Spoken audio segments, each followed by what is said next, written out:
네, 할렐루야 반갑습니다. 바른교회 강대현 목사입니다. 오늘 녹화하는 과정에서 좀 차질이 생겨서 사무실에서 이렇게 촬영을 진행하도록 하겠습니다. 오늘 함께 살펴볼 말씀은 야고보서 5장 12절 말씀입니다. 제가 봉독하겠습니다. 내 형제들아, 무엇보다도 맹세하지 말지니 하늘로나 땅으로나 아무 다른 것으로도 맹세하지 말고 오직 너희가 그렇다고 생각하는 것은 그렇다 하고 아니라고 생각하는 것은 아니라 하여 정죄 받음을 면하라. 아멘. 네, 오늘 읽은 본문을 가지고서 꼭 맹세해야 합니까? 라는 제목으로 말씀을 살펴보려고 합니다. 우리는 살아가면서 맹세를 하게 되는 순간들이 자주는 아니지만 한 번씩 있을 때가 있습니다. 보통 이런 경우는 우리의 삶에서 무언가를 증명해야 할 때 종종 그런 방식을 사용하죠. 그런데 성경은 이런 맹세에 대해서 그렇게 권하지 않습니다. 출애굽기 19장에서도 맹세에 대해서 주의할 것을 말하고 있고, 오늘 본문과 병행되는 구절이 마태복음 5장 34절부터 37절까지 말씀에서도 예수 그리스도께서 맹세하는 것에 대해서 주의하라고 말씀하십니다. 오늘 본문과 함께 살펴보면 거의 유사한 형태의 메시지를 가지고 있는 것을 보게 되는데요. 하늘과 땅으로도 또 다른 어떤 것으로도 맹세하지 말고 오직 옳으면 옳다 아니면 아니다 라고 말하라고 예수 그리스도께서도 그리고 야고보도 우리에게 강조하고 있다는 것을 우리는 보게 됩니다. 자, 그런데 맹세하지 말라 이 말씀 자체로도 우리가 선명하고 분명한 주님의 뜻을 발견할 수 있지만 이 본문의 맥락 속에서 맹세하지 말라가 과연 무슨 의미인가 생각해 보면 조금 어렵습니다. 9절 말씀에서 서로 원망하지 말라라는 말이 인내를 요구하고 있는, 인내에 대해서 논하고 있는 이 야고보의 일관된 이야기 속에서 과연 무슨 의미일까 우리가 함께 고민했던 적이 있죠. 서로 원망하지 말라가 인내와 무슨 상관이 있을까? 마찬가지로 오늘 본문에서도 인내에 대해서 이야기하면서 갑자기 맹세하지 말라라고 우리에게 힘주어 야고보가 말하는 것을 보게 됩니다. 과연 인내와 맹세는 어떤 관계가 있을까요? 제가 이런 주석 저런 주석 찾아봤는데 명쾌하게 이 관계성을 설명하는 것을 찾기는 어려웠습니다.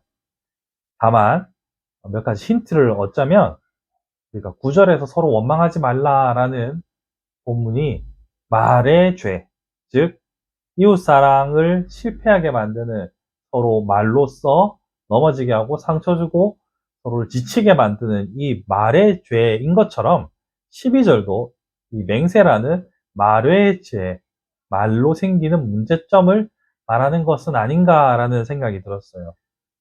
그래서 보면 이 맹세는 말로 하는 거잖아요. 말로써 하나님을 언급하거나 혹은 다른 것들을 통하여서 어, 혼란스럽게 만드는 죄에 대해서 경고하고 있는 말씀이 아닌가라고 생각해 볼 수 있었다는 거죠. 생각해 보시면 우리가 무언가를 증명하기 위해서 권위에 의존하는 것은 좋은 방식이라고 말하기는 어렵습니다. 물론 논문이나 학술지 같은 경우에는 근거 있는 풋노트, 그러니까 각주를 다는 것이 매우 중요한 일이긴 합니다만 성경이 우리에게 요구하는 삶의 태도로서는 별로 적합하지 않다라고 말하죠. 다만 옳으면 옳다, 아니면 아니다 라고 말하는 선명한 삶을 우리에게 강조하고 있습니다. 자, 그렇다면 무엇 때문에 우리가 이 맹세를 하게 되는가를 한번 살펴볼 필요가 있습니다. 여러분은 어떤 상황에서 맹세를 하게 됩니까? 어떤 상황에서 꼭 맹세를 해야 되는 상황에 몰리게 될까요? 그것은 내가 쫓기거나 조급하거나 혹은 선명함과 진실성을 온전히 갖추지 못했을 때 혹은 신뢰를 온전히 주지 못할 때 보통 맹세라는 방식을 사용해서 자신을 증명하려고 합니다. 하지만 선명하고 진실된 삶이 현실에서 나타나고 있다면 우리는 굳이 그렇게 맹세라는 방식을 통해서 우리를 증명할 필요가 없겠죠. 바로 이 점을 예수님도 야고보도 우리에게 강조하고 있는 것으로 보입니다.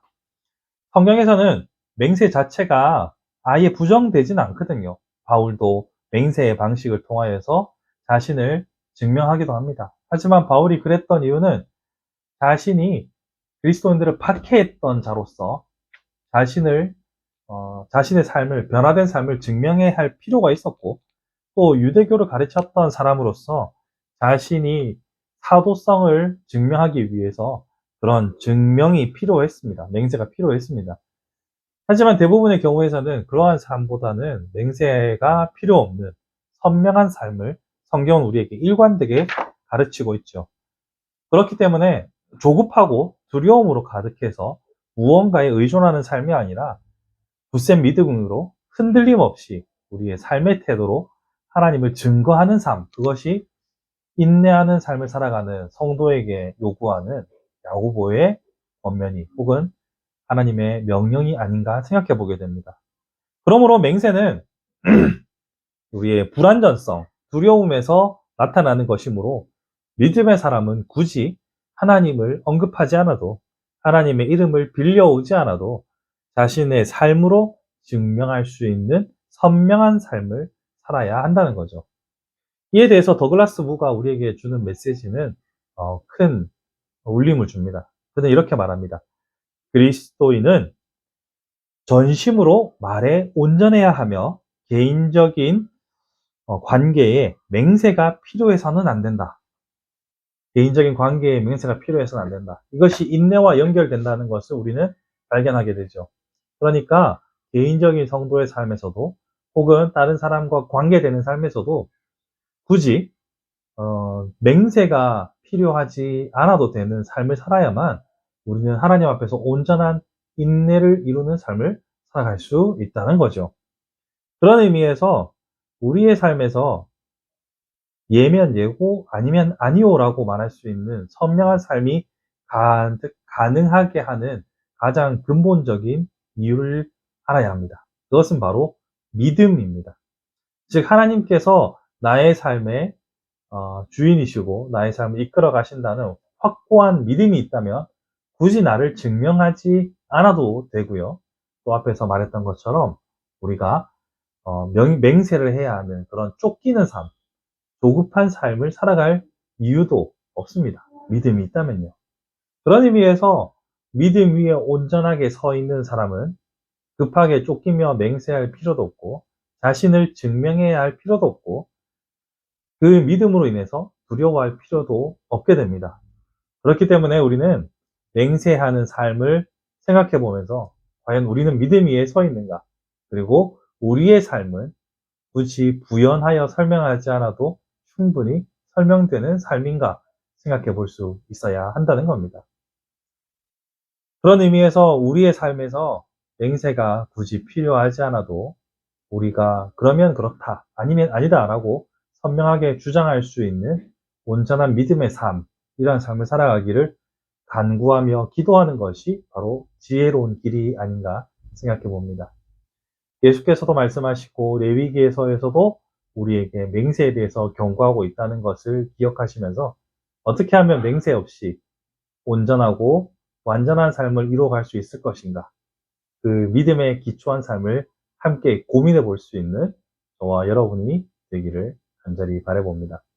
모쪼록 이번 한 주간 여러분의 삶을 한번 되돌아보시면서 과연 나는 맹세 없이도 충분히 신뢰할 만한 삶의 태도를 견지하고 있는가, 여러분의 믿음 위에서 불안함과 두려움을 다 떨쳐버리고 평안하게 예, 아니오로 말할 수 있는 우리가 되기를 소망해 봅니다. 기도하겠습니다. 사랑해 주님 은혜를 감사합니다. 우리의 삶이 참으로 견고하고 간결해질 수 있도록 우리에게 믿음을 더하여 주옵소서. 굳이 우리가 증명하고 변명하고 맹세하지 않아도 우리의 삶이 선명해질 수 있도록 인도하여 주옵소서. 또한 간절히 바라옵기는 우리의 믿음을 굳건하게 하시되 우리가 굳이 증명해야 하고 맹세해야 할 상황을 맞닥뜨리지 아니하도록 우리의 삶에 안전을 허락하여 주옵소서. 믿음의 길로 온전하게 걸어가며 우리의 입이 신실하게 하셔서 인내하는 삶, 인내하는 공동체를 이루어낼 수 있도록 우리를 주장하옵소서. 감사드립니다. 예수 그리스도 이름으로 기도합니다. 아멘.